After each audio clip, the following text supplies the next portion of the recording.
Tú crees que eres distinto porque te dicen poeta y tienes un mundo aparte, más allá de las estrellas. De tanto mirar la luna, ya nada sabes mirar. Eres como un pobre ciego que no sabe a dónde va.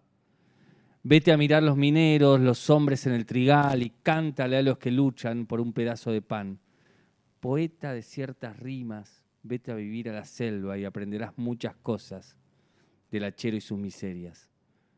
Vive junto con el pueblo, no lo mires desde afuera, que lo primero es el hombre y lo segundo, poeta. Estos erróneos. El cabello tomado con hebillas y tu corazón, pequeña luz en mi cuaderno. Ay, guacho, cómo tira este corazón. Me gustan los perros. La página en blanco es un desierto ardiente y peligroso. ¿Cómo soportan la vida? Gestos Lo siento, madre, me confundí, me compliqué. Pienso que las cucharas quizás se hicieron remo. erróneos. Gestos erróneos.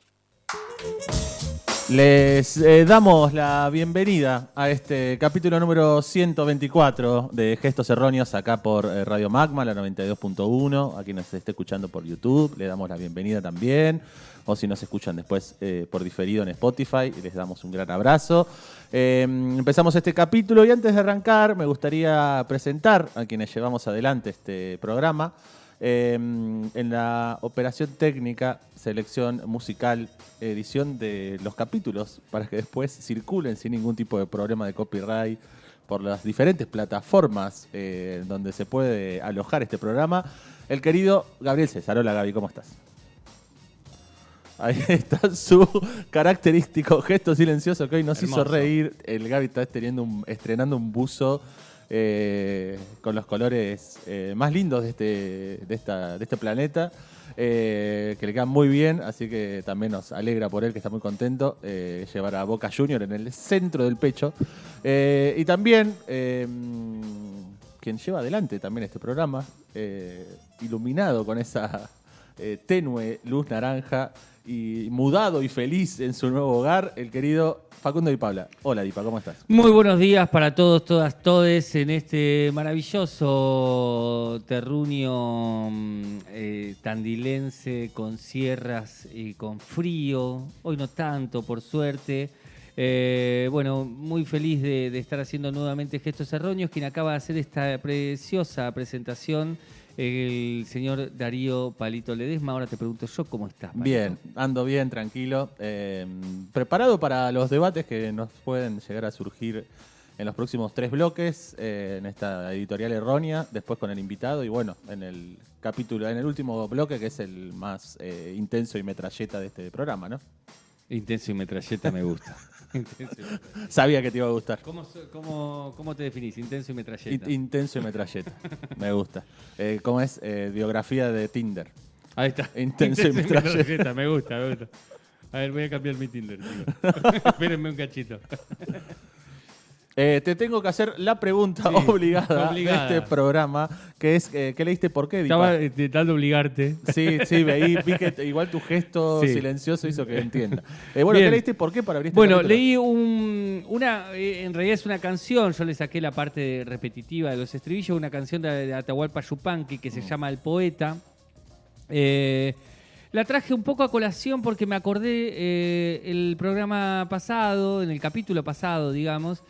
Para quienes nos escuchan por Spotify, van a escuchar el capítulo anterior y van a encontrar que Palito, mientras hablábamos de el cansancio, las marchas de los jubilados y las jubiladas, la lucha, la desesperanza y la esperanza, etcétera, dijiste que Julián Axat, un amigo de este programa, había estado yendo a leer poemas a la marcha de los jubilados. Es el miércoles pasado. Sí, Hoy exacto. miércoles hay otra gran marcha donde se unieron gente que marcha por salarios dignos en el Garrahan, los jubilados, las jubiladas, la marcha de Ni Una Menos, que se pasó para el miércoles para también un poco unirse a la causa de la protesta de los jubilados y las jubiladas que vienen marchando todos los miércoles.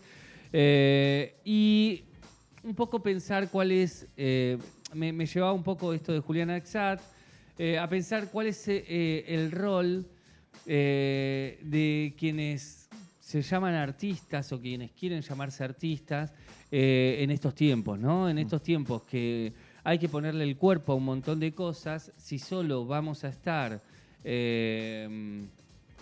escribiendo o comunicando o pintando, sin ponerle el cuerpo a las marchas, sin salir a la calle, sin juntarnos en asambleas o en lo que haya para generar una dinámica distinta. Y vamos a estar contemplando el universo, hablando del universo, hablando de la luna, como dice Yupanqui, está lleno de luna y estrellas, pero no viste al trabajador sufrir. Si no viste al trabajador sufrir, hay algo que te está faltando, no te podés llamar poeta. Es un poco esa crítica. Y bueno, un poco también para eso, para que pensemos juntos y con los oyentes y las oyentes del otro lado, invitarnos a pensar cuál es el rol que tenemos que tener hoy, ¿no? Sí, yo creo ahí también una cosa que es importante. Creo que ahí la invitación es, por ejemplo, ¿no? A ir al campo, creo que dice a la mina, bueno, no me acuerdo. Sí, al hachero en el campo y a los mineros en la mina. Y ahí me parece que, porque a veces también aparece la idea de, bueno, le tengo que poner el cuerpo o lo que algo tiene que hablar sobre ese contexto, esas luchas. Y a veces es estar ahí y saber que eso pasa y después capaz que eso emerge en lo que uno hace. No es que hay que forzarlo y cargarlo, ¿no? Sí. Porque cuando lo forzás y lo cargas se nota que no es sincero, se nota que hay una búsqueda de que eso aparezca y no una cosa que surge. Medio que es como las napas del agua en la tierra, ¿viste? Que a veces, bueno, sale y aparece. Me parece que tiene que ver más con eso, con estar conectados con esas cuestiones que nos atraviesan, este contexto que estamos viviendo, saber que existe, que está ahí, y eso después va a emerger. Digo, no nos tenemos que tampoco estar obligando constantemente a que aparezca en nuestra obra, pero sí saber qué está pasando. Y después me parece que eso emerge, incluso hemos hablado en un montón de capítulos la idea del panfleto, ¿no? Digo el eslogan, digo la frase que ya existe, y con eso, bueno, listo, me quedo tranquilo o tranquila de que mi obra habla del contexto o habla de esta situación y no otra, porque digo, me parece que el artista o el poeta tiene que trabajar de otra manera esa mostrar, ¿no? Ese decir. Y después me quedé pensando, porque en un momento dice algo de vos que sentís que sos diferente, ¿no? Dice como al principio, ¿no? Y ahí me aparece también la idea del trascender, ¿no? Porque a veces me parece que quienes hacen algún tipo de expresión artística se ponen un poco en ese lugar de yo soy diferente a los demás seres humanos, y creo que ahí tiene que ver con sentir que ya trascienden porque van a dejar algún tipo de obra, ¿no? Entre comillas. Y entonces, bueno, yo ya, porque no es la trascendencia, creo que es algo que nos atraviesa a todos. ¿Qué va a pasar cuando no estemos y si trasciende algo de lo que hacemos o dejamos de hacer posteriormente, ¿no? Y ahí, bueno, yo ya sé que voy a trascender, ¿no? Ese orgullo de trascender. Y me parece que también ahí nos posiciona en un lugar muy soberbio, por decirlo de alguna manera. Decirlo de alguna manera no, soberbio, ¿no? Bueno, yo soy diferente a ustedes y estoy un poquito más allá de que ustedes. Y me parece que ahí también caemos en un error. Incluso a veces, bueno, no voy a ir a ver qué está haciendo el hachero, no voy a ir a ver qué está haciendo... Sí. Yo creo que hay algo ahí que es primero posicionar al artista como un trabajador. Si no se ve, si no nos vemos, si no construimos la idea de trabajador precarizado, porque por lo general el artista está en una condición de precariedad laboral. Si no construimos esa idea, también es como que, bueno, lo que yo hago termina decayendo en un hobby o termina construyendo una idea alejada del mundo. Lo que yo hago es superior porque no me queda otra que verme desde este lugar para construir una estabilidad emocional en el mundo, digamos. Y en realidad eso, somos todos trabajadores precarizados que estamos explotados por el mismo sistema que explota a médicos, tipos constructores, mecánicos de autos, digo, todos estamos explotados en la misma lógica, y ahí es cuando para mí aparece algo de qué podemos construir. Digo, bueno, tal vez hoy es ir a leer poemas anticapitalistas en una marcha, y hoy puedo dar esto, y mañana será otra cosa, y mañana será otra cosa, pero estar en la construcción social en la que debemos estar y no estar mirando desde otro lado esa construcción social, digamos. Parece que hay algo ahí, esto que vos decís de ese artista que se construye en un lugar superior, se construye disociado. Sí, total. Disociado de una realidad en la que está, y me parece que lo que plantea Yupanqui en el poema es eso. No te disocies, estás en una realidad, metete en esa realidad, y no importa si escribís sobre esa realidad, porque eso no es lo que tiene importancia. Importa que construyas desde la realidad en la que vivís y desde esa condición de trabajador precarizado, por ejemplo. Y después me parece sumar una arista más a esto, que me parece que estoy muy de acuerdo con lo que estás diciendo, es qué nos pasa como espectadores. Si también colaboramos a esa disociación, ¿no? De poner a cada trabajador de la cultura, cada artista que tenemos cerca, en un lugar de, bueno, vos lo decís mejor, ¿no? Lo que nos pasa lo decís mejor. No sé, no tiene que ver con decirlo mejor o peor, para mí tiene que ver con decirlo diferente. Tiene que ver con eso, principalmente. El artista, el poeta, la poeta, me parece que dice las cosas diferente, no las dice ni mejor ni peor, diferente. Y ahí, ¿qué nos pasa a nosotros, ¿no? Cuando vemos eso, en qué lugar ponemos a esa persona, qué vínculo tenemos con cada uno de esos artistas, qué nos pasa con la idea del ídolo, de la ídola, ¿no? Que no sé, me lo pregunto ahora qué nos pasa con eso, pero también qué rol cumplimos como espectadores y espectadoras en esa situación, incluso en las marchas, ¿no? Porque somos parte de una marcha y capaz que hay una expresión artística y somos espectadores de esa expresión artística. Bueno, ¿qué nos pasa con eso? Sí. ¿Cómo participamos? ¿Qué nos sucede cuando lo vemos en el medio de esa situación? ¿Qué nos llevamos, no? También. Sí, si nos moviliza, si no nos moviliza, ¿qué nos pasa, digamos? Y si nos lleva a construir otra construcción artística para apoyar, para fomentar, para seguir trabajando sobre esa marcha.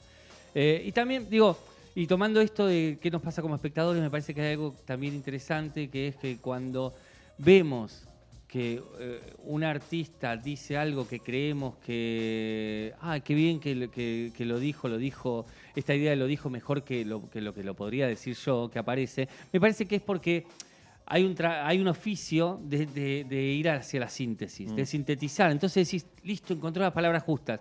Las palabras justas las buscó, las trabajó, hay como un montón de cosas. Digo, cuando se encuentra la palabra justa, a veces es por azar, la mayoría de las veces es por azar, pero muchas otras veces también es por construcción de algo, decir, loco, ¿qué es lo que quiero decir? ¿Qué es lo que quiero rescatar de esto? Esta síntesis que hay es eso. Y también me parece que ese es otro del trabajo del artista, sintetizar una época, tratar de demostrar esa época, esa contemporaneidad, ese territorio, a su manera, desde su mirada, pero también desde una forma estética y sintética, digamos. Esto resume de alguna manera esto que nos está pasando. Sí, y a veces incluso... El Guernica, digamos. Y a veces incluso esa síntesis está en esos lugares a los que tenemos que ir a poner el cuerpo y participar, digamos. Porque a veces ahí encontramos la síntesis. Exacto. La escuchamos, la vemos, la sentimos, la oímos. Está ahí, digamos. Sí. A veces esa síntesis que está buscando el artista está ahí, en el mismo lugar donde están sucediendo las cosas y donde hay que poner el cuerpo para modificar esto que estamos viviendo. Así que... Bueno, me gusta la charla sobre... Ahí abrimos el debate también para la gente. Yo creo que hablemos de la trascendencia algún día. Perfecto. De un debate en torno a la idea de la trascendencia. Perfecto. ¿Qué es trascender para nosotros? Sí. Sí, yo pensaba ahí en la idea de. Bueno, No, bueno, sí, para otro día. pero lo dejo rápido así, pero la idea burguesa, por ejemplo, de tener un hijo, plantar un árbol y escribir un libro. Exacto, ¿no? estaba pensando en eso mismo. Debatir esa idea. sí, me Genial, interesa. me encanta. Así que si alguien tiene algo para decir sobre poner el cuerpo y ser artista, o ser espectador o espectadora, se puede comunicar con nosotros a través del chat de YouTube. Nos pueden mandar un mensaje a nuestra Instagram, que es Gestos Erróneos, subir una historia desde donde nos están escuchando, invitar a gente a que se acerque, que todavía recién estamos arrancando, si quiere escuchar este programa, si lo están escuchando en Spotify, difundirlo. Si alguien quiere hacer un aporte económico para este programa y ayudarnos a sostenerlo, estamos pasando la gorra, lo pueden hacer el aporte en un alias que es gestos.erróneos, nos dejan lo que puedan, lo que les alcance. Una cuenta a mi nombre, pero que es para todos. Sí, así que si exactamente. ya va a aparecer mi nombre. Y ahí nosotros lo daremos a Radio Magma y sostendremos este espacio como podemos. Así que si alguien quiere aportar, ahí estamos esperando ese aporte. Y si no, otra forma de comunicarse con nosotros es a través de una carta. Sí, una carta. Me gusta la música que Sí, me ponen sí. para esta parte. Sí, una carta, porque una carta nos posiciona también en un lugar, en un espacio concreto, que es el hoy, es nuestro presente. Y el presente es lo que tenemos que habitar cada día para entender quiénes somos, con quién estamos, qué queremos ser, qué queremos para nuestro futuro, pero eso se habita desde el presente. Habitá el presente, posicionate de alguna manera en este lugar, puteá en esa carta, gritale al anarcocapitalismo o al anarcocapitalista que nos gobierna en este momento de mierda, gritale lo que quieras y hacelo desde una carta dirigida, aunque sea a estas tres personas que estamos acá, estos dos conductores que están acá, que te están diciendo: escribí, puteá, salí a la calle, construí y construí. Hay 6 oídos y 2 bocas que estarán esperando esa carta, que la puedes mandar a Irigoyen 882 al Centro Cultural Tiparte para el programa Radial Gestos Erróneos. Y bueno, esperemos esas cartas. Sentimental gentleman from Georgia, Georgia, gentle to the ladies all the time. No te des por vencido ni a un vencido, no te sientas esclavo ni a un esclavo. Trémulo de pavor, muéstrate bravo y acomete feroz ya mal herido. Ten el tesón del clavo enmohecido que a un viejo y ruin vuelve a ser clavo. No la cobarde estupidez del pavo que amaina su plumaje al primer ruido. Procede como Dios, que nunca llora, o como Lucifer, que nunca reza, o como el robledal cuya grandeza necesita del agua y no la implora, que muerda y vocifere vengador haya rodado en polvo tu cabeza. Muy bien, y seguimos, abordamos ahora la parte 2, capítulo 2 iba a decir. Parte 2. El bloque 2 de este maravilloso y mítico programa llamado Gestos Erróneos, que va por Radio Magma. Y acabamos de escuchar a Ricardo Iorio leyendo un poema de Alma Fuerte, del cual no estoy encontrando el nombre. Pío Avanti. Pío Avanti, ahí está. Un poema de Alma Fuerte, Pedro Bonifacio Palacios. Alma Fuerte, ¿quién es el invitado de este día y de este programa? Bueno, gran poeta. Sí, re. Gran poeta argentino. Hay que decir, muy argento. Sí, muy argento, eso sí. Hay que decir que además, por eso también una de las bandas de Iorio se llama Alma Fuerte, Alma Fuerte, ¿no? Claro. Porque es muy argento. Eso que dice Ricardo Iorio al principio lo recita para ese ciclo de artistas leyendo poesías para las Madres de Plaza de Mayo. Incluso hace poquito, no me acuerdo, creo que fue aniversario de la muerte de Ricardo Iorio y circuló una foto del backstage y está él parado, preparado para leer y se ve en una sillita tres madres mirándolo, esperando que recite el poema. Es una foto muy, muy tierna. A mí me pasa algo con ese poema. Primero, una cosa que me llama la atención es que es un poema que se cantan marchas, ¿no? La gente cantando: no te des por vencido, ni a un vencido, no te sientas esclavo, ni a un... Y me llama mucho la atención que sea un poema de alguien que vivió, no sé, entre 1854 y 1917, y se cante hoy en las marchas en la Argentina, ¿no? Me parece una cosa muy popular, que es algo que podemos ir charlando también durante este bloque. Y después pasa algo que es que, por ejemplo, recién hablábamos, yo en una época laburaba en una pizzería, laburaba con el hermano de Gaby, con el Seba, también laburaba Juancito, ahí el otro hermano de Gaby, y Seba lo sabía de memoria este poema. Incluso de decirlo muchas veces, un poco, yo por ejemplo me lo aprendí. El otro día estaba dando taller y un pibe dice, no, yo traje un poema y recitó este poema también de memoria. Mirá. Dolina, en una nota que estuve escuchando hoy para el programa, cuenta que cuando era chico muchas personas recitaban poemas de Almafuerte, que su abuela, que era una persona que no era muy letrada, recitaba poemas o fragmentos de poemas de Almafuerte. Y Borges, en una conferencia que da sobre Almafuerte, cuenta que cuando era muy chico, cuando era adolescente, en una juntada, un pibe que no hablaba mucho, en un momento recitó un poema completo de Almafuerte. Y me llamó la atención mucho esto de la oralidad de Almafuerte, ¿no? Gente que recuerda poemas de Almafuerte, ¿no? Porque son muchas anécdotas. Digo, no digo que no se recuerden de otras personas, pero me parece que hay algo popular ahí, raro también, ¿no? Porque no son poemas tampoco a veces simples, o sea, tiene una musicalidad muy zarpada y que ayuda un poco a recordar, pero digo, dice... ten el tesón del clavo enmohecido. Es como que hay que recordar ese verso, ¿no? Incluso en esa conferencia de Borges recita muchos versos de Almafuerte de memoria. Y me pareció muy zarpado eso, de que esté dando vueltas ahí en el habla popular, y que tantas personas recuerden o tengamos alguna anécdota donde alguien recita algún poema de Almafuerte, ¿no? Sí, de hecho eso, la frase no te des por vencido ni un vencido, la repite un montón de gente, e incluso hay gente que por ahí ni sabe que, digo, como pasa con versos del Martín Fierro, digamos. Claro. Digo, como que hay gente que por ahí no sabe ni de dónde viene, pero ya está en la sabiduría popular esa idea del poema, digamos, esos versos del poema.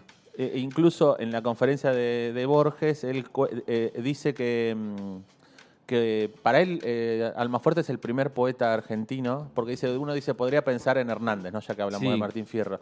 Pero dice, vos en la obra de Hernández no ves cosas de él, no conocés su vida y sus dolencias y sus problemas y sus alegrías. Sí, como una obra épica del recorrido de un personaje. Claro, y en Almafuerte sí está, ¿no? Que ahora podemos hablar un poco de la mirada que tenía particular del mundo, pero bueno, por ahí podemos decir un poco a qué se dedicaba, o no sé qué querías decir de eso. No, también es interesante, sí, ahora voy un poquito a eso, pero también es interesante que Borges hay un libro que se llama Escritos, que tiene varios escritos donde analiza distintas cuestiones de la literatura argentina.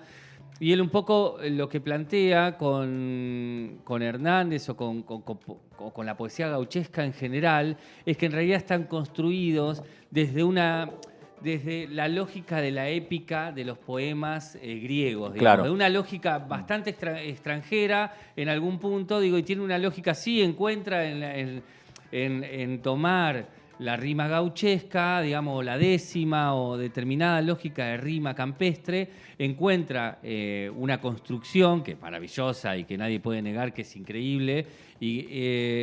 Pero claro, acá hay otra cosa. Hay un tipo que escribe desde las entrañas de lo popular, de lo que viven sus contemporáneos, desde otra lógica. Si bien Hernández lo hace construyendo un personaje que hace un camino X y le inventa un camino X, digamos.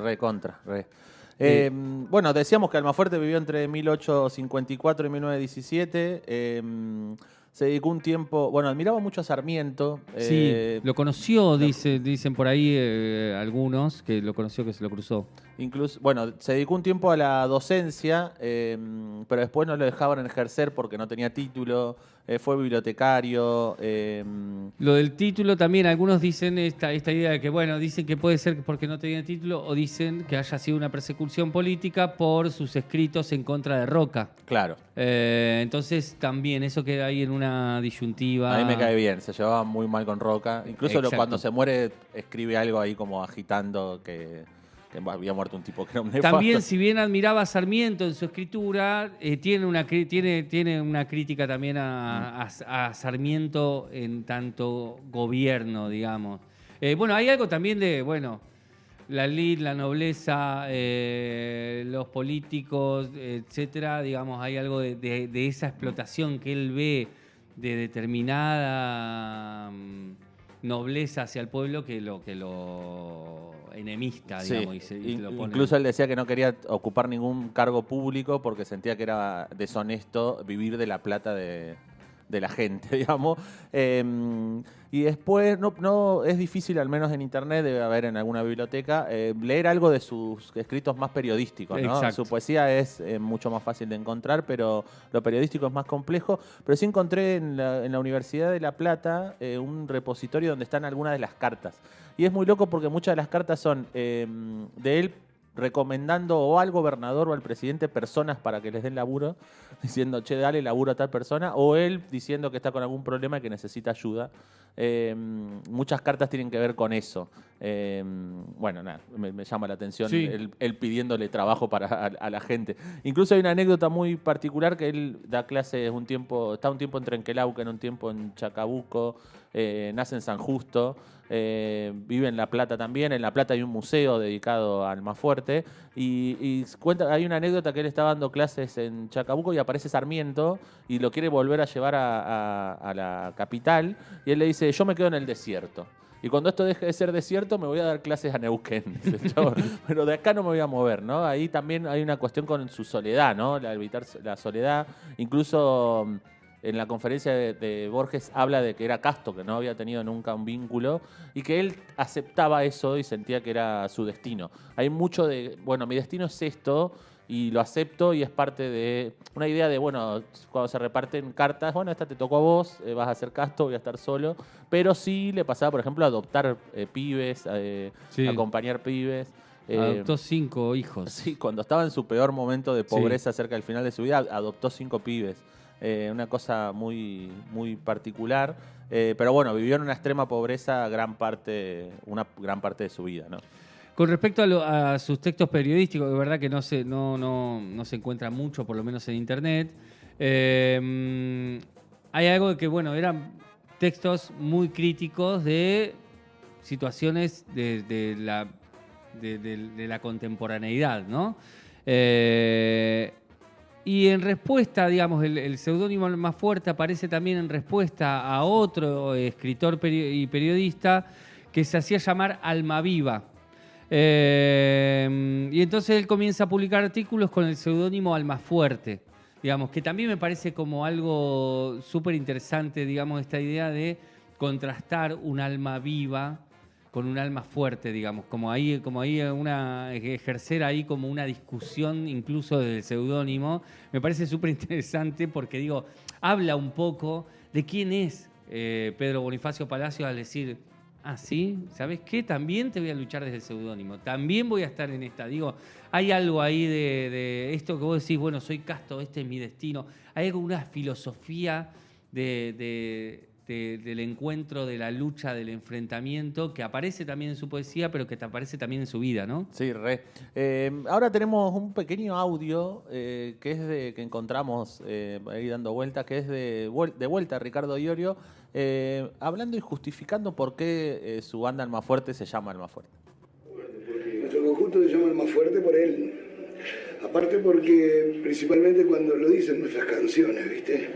Cuando éramos pibes, vimos en la plaza de San Justo que la librería se llamaba Almafuerte, la carnicería, los colectivos, los bares, el club, y estaba la estatua de un hombre intentando aparentar una apariencia. Está la estatua como que era un letrado, pero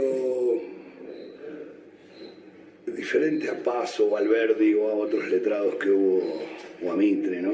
O a los alumnos de Mitre. Eso siempre nos llamó la atención, aparte lo hicimos porque identifica el lugar donde nacimos, nosotros 4.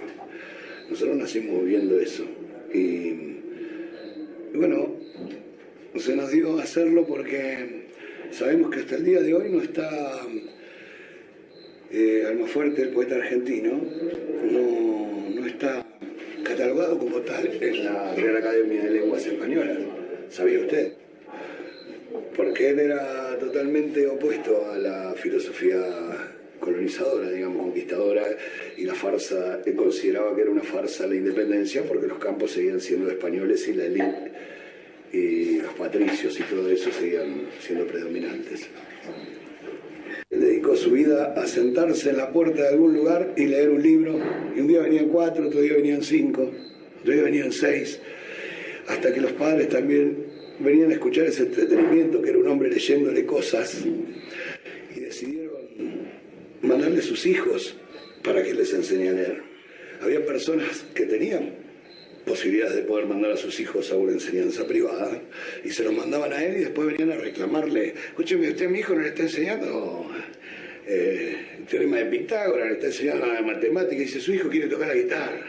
Entonces todos los días yo lo llevo hasta lo de un amigo que toca la guitarra, el Tano Marcielo, y le digo: enseñale a este pibe, que este pibe va a ser bueno. Después de aprender a tocar la guitarra y ganarse la vida como guitarrista, como cortador de carne, como domador, el sentimiento que uno trae, después aprendemos. Vos mismo te vas a dar cuenta que tenés que aprender algo más, porque todo se aprende, pero nunca alcanza. Nada. ¿Qué vas a decir? No, que hay que reconocer que Iorio lo cuenta de una manera también muy maravillosa. Extraordinario, sí. Y cómo va encadenando, ¿no? Bueno, los lugares de mi barrio se llaman Almafuerte. Sí, el bar. El bar. Y después, bueno, va la estatua. Después la estatua y la reflexión, ¿no? De, bueno, no es importante o no lo colocan en un lugar importante porque va en contra de lo colonial. Esta idea de... Bueno, sí, todo bien con que esta idea de la falsa independencia, dice él, ¿no? La falsa independencia, y porque los campos siguen siendo extranjeros, ¿no? Lo actual, que suena o siempre fue actual, digamos, esa idea. Y después cómo empieza a contar esto de, bueno, se juntaba la gente alrededor, ¿no? Y empieza a leer en la gente se junta, casa, lo que sea. Y la frase final de todo se aprende pero nada alcanza. Sí, hermoso. Sí. Hermoso, pero a su vez también ahí hay algo de una visión de lo educativo súper, casi que te diría posmoderna. Y muy comunitaria, ¿no? Muy de comunidad. Sí. Exacto, pero también esta idea de que se aprende, lo que quiere aprender el pibe es lo que importa, y no que todo lo que dicen que hay que enseñarle, digamos, que hoy aparecen un montón de escuelas privadas por lo general que tienen esa forma de enseñanza y que se pagan un montón, y que digo, también ahí había una visión de lo popular, y lo popular debía organizarse de ese tipo de enseñanza, y también la no discriminación. Digo, eso, si bien estaba en contra de determinadas élites terratenientes y todo eso, bueno, viene el tipo, aquel que tiene el pibe, aquel que tiene guita, porque el interés no importa. Tu hijo quiere aprender guitarra, no quiere aprender Pitágoras, ¿viste? Y digo, esa relajación también en la situación del aprendizaje me parece maravillosa. Y me siento muy identificado porque gran parte de mi infancia y adolescencia viví en Chieno, entre Lungui y Almafuerte. O sea, me iba de mi casa y la primera calle que cruzaba era Almafuerte. Bueno, quería sumar ahí... Bueno, primero recordar esto que ya lo dijimos, pero que Borges considera que la primera vez que se le reveló la poesía como algo musical fue al escuchar ese poema recitado por un pibe en una esquina. Y él en una conferencia habla de que Almafuerte está muy en torno al infortunio, ¿no? Y él ahí nombra un montón, en la conferencia nombra a Schopenhauer y todo eso, pero dice una cosa que es que si todo hombre, lo que le pasa a todo hombre es voluntario, el infortunio por el que pasa Almafuerte durante toda su vida, bueno, es voluntaria y es parte de su obra, ¿no? Y que hace que su obra perdure, ¿no? La idea de, bueno, este infortunio y reflejo ese infortunio. Por eso, y él dice, por eso no hay que lamentarse mucho con que el chabón la pasó mal, porque quizás era el voluntario y era su destino estar así, ¿no? Después, también la idea de que no importaba, en un momento dice, hay algunos de sus versos que son torpes, incluso habla de ser cursi, ¿no? Que es muy cursi. Y después él dice que en realidad tampoco importa que sean un poco torpes los versos, porque dice, hay otros poetas que tienen versos que son muy impresionantes, están perfectamente construidos, todo, pero que no son auténticos, ¿no? Y dice, y que uno como lector se da cuenta si el verso es auténtico o no, y que en Almafuerte uno se olvida que está esa torpeza porque se nota lo auténtico, ¿no? Y después, un par de cosas más, que no leía mucho. Un tipo que no leía mucho, pero que se siente que las influencias que tenía estaban en el aire. Incluso hoy hablabas de que decías esto de que aparece una cosa del superhombre, Sí. de Nietzsche ahí, y dices, bueno, eso no estaba. Incluso cuando murió, el único libro que había en su casa era la Biblia. Entonces, esas quizás influencias estaban en el aire, y que son poemas que son muy pesimistas, pero que son heroicos, ¿no? Hoy cuando escuchábamos que es el más conocido, pero bueno, no te des por vencido ni a un vencido. Y después lees otros y hay como una cosa ahí muy pesimista, muy del fracaso, pero sabiendo que, bueno, él Almafuerte considera que quien pensaba que el éxito era importante, después cuando llegaba el fracaso la pasaba mal, entonces, bueno, acepto el fracaso, ¿no? Y pensaba un poco en gestos erróneos, ¿no? Que decimos, bueno, el error. Bueno, si aceptamos el error, convivimos mejor con eso que si estoy pensando que va a salir todo perfecto, Sí. ¿no? Y me parece una filosofía muy, muy zarpada el aceptar, bueno, van a salir mal las cosas, y lo acepto, ¿no? Bueno, un poco Almafuerte pensaba así. Sí, recordaba, veía de vuelta que Borges dice, entendí una música, una pasión y un sueño. Digo, y también hay algo de la pasión que me parece que rescata Borges, que es súper interesante, que es esto, digo, es esto que vos estabas diciendo. Digo, ahí hay algo de... algo, en la pasión se ve algo de lo verdadero, más allá de la construcción lírica que pueda tener el poema. Y después también Antonio Herrero, amigo del poeta, dice en un momento, ningún poeta ha visto tan claro como Almafuerte este problema moral, la necesidad de que, en que se encuentra el hombre de redimirse de la naturaleza y conquistar su ser moral.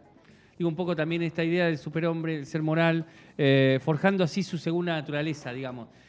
Esta lógica de Almafuerte de construir desde esa base de hay que ayudar al otro, hay que estar con los pibes, que digo, adopto pibes porque estos pibes la están pasando peor que yo, aunque yo la estoy pasando, estoy en un mal momento, estos pibes están peores, porque encima son niños.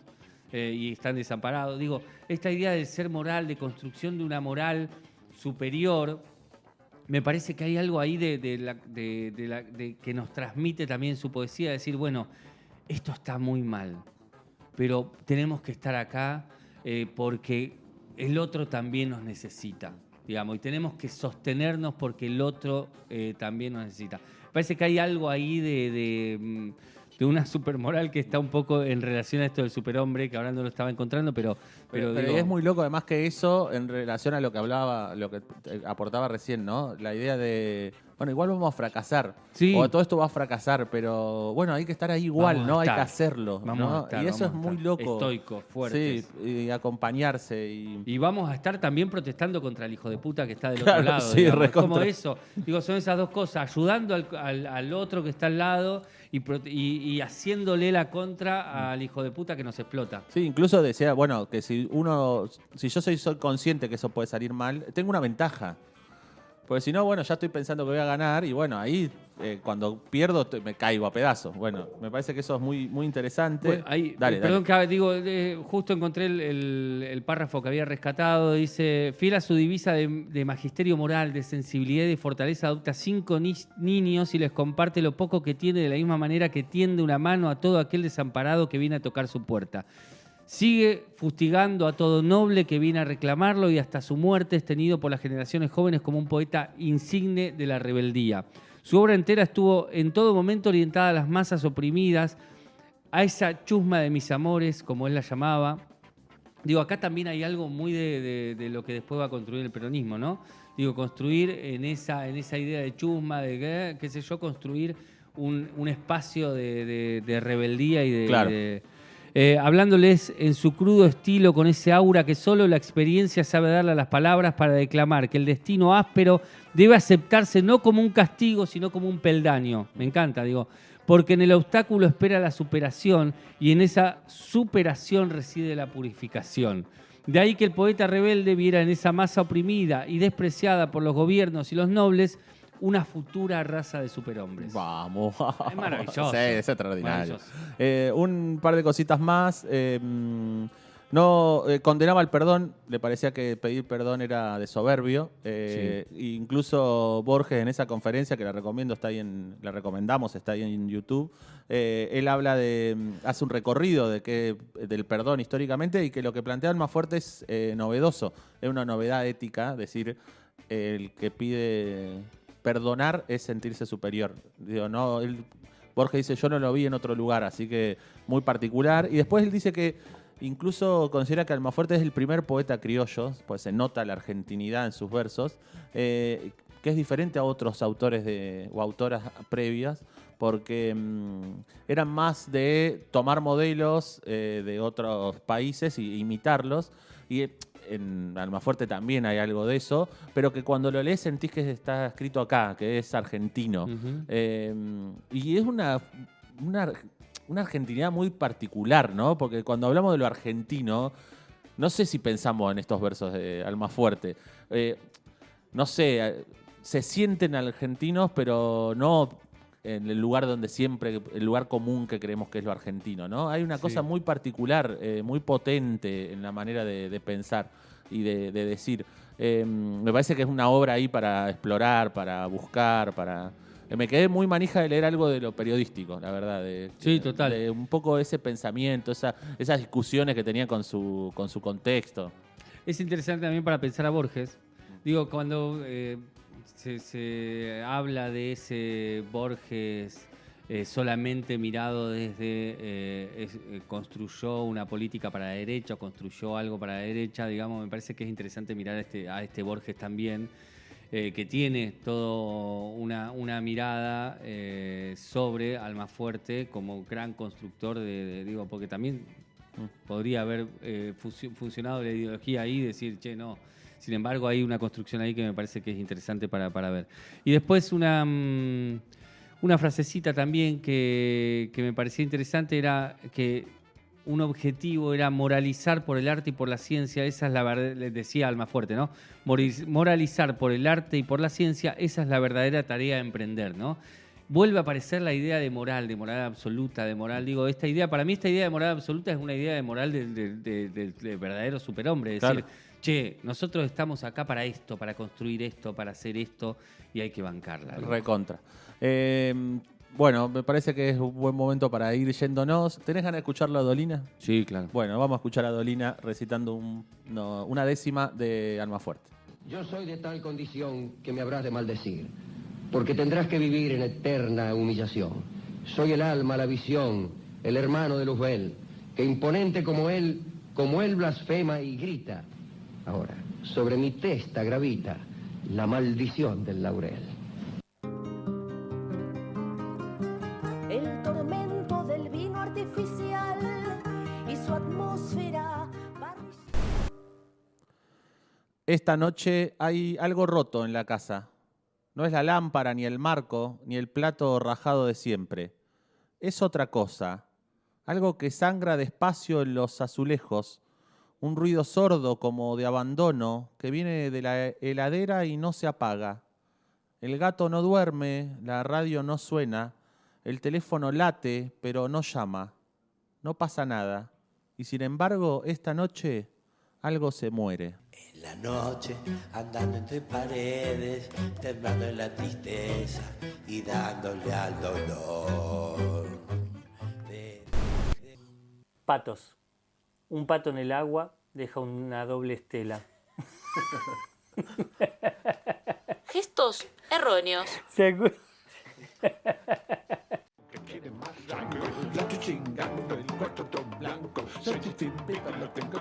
¡Qué temazo!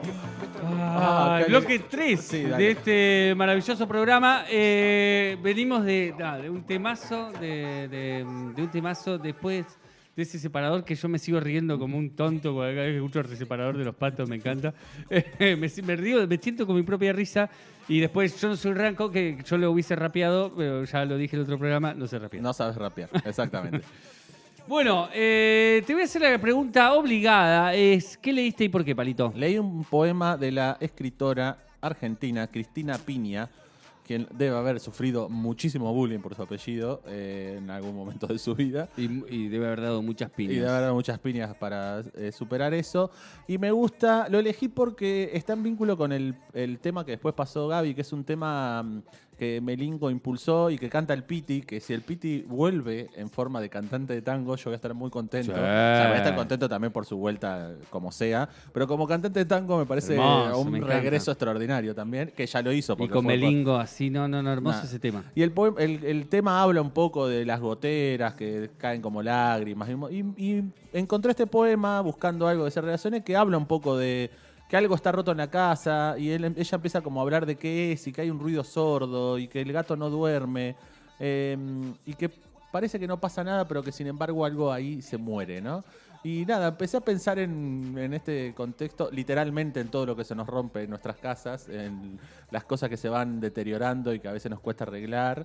Pero bueno, además de eso, todo lo que se va muriendo a nuestro alrededor o que todo eso que va cambiando, ¿no?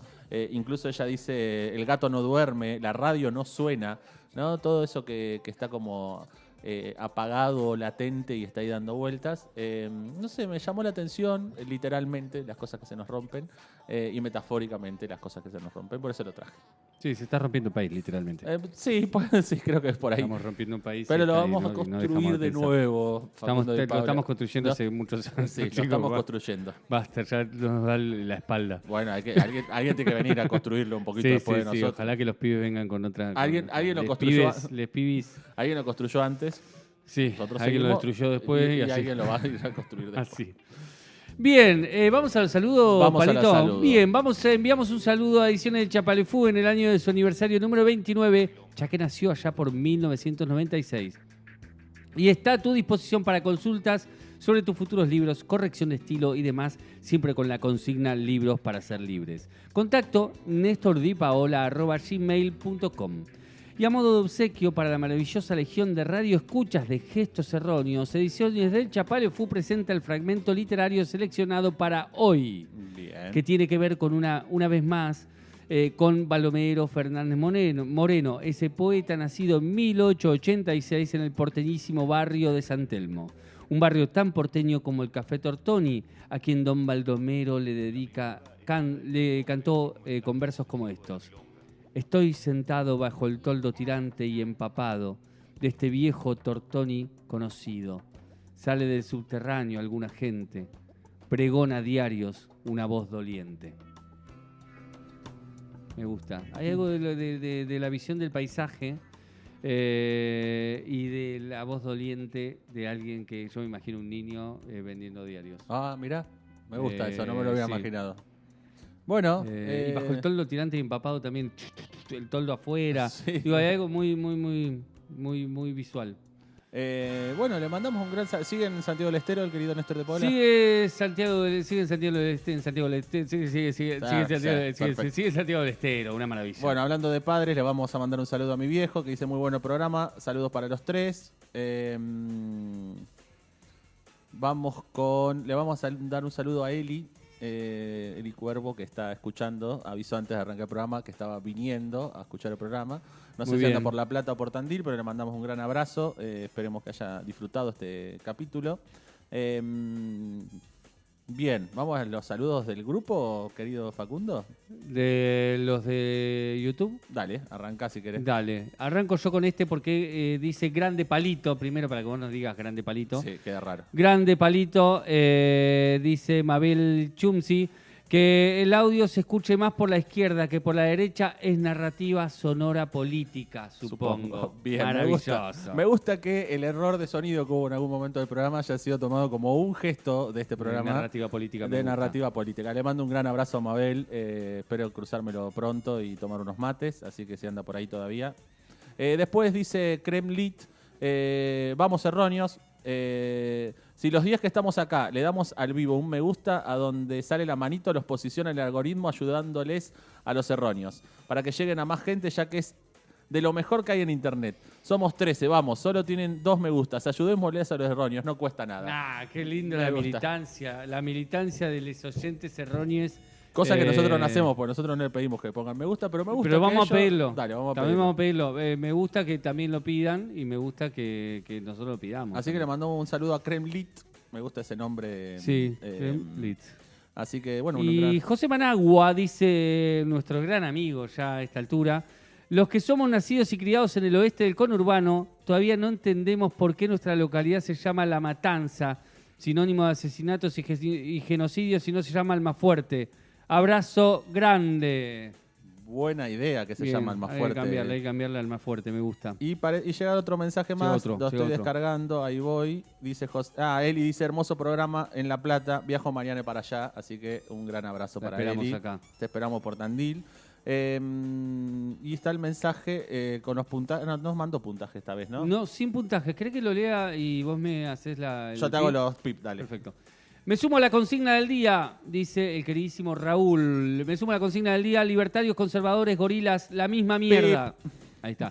Váyanse a la concha de su madre. Bien. Golpistas, hijos de puta. Bien. Y criminales que bombardearon Plaza de Mayo en el 55.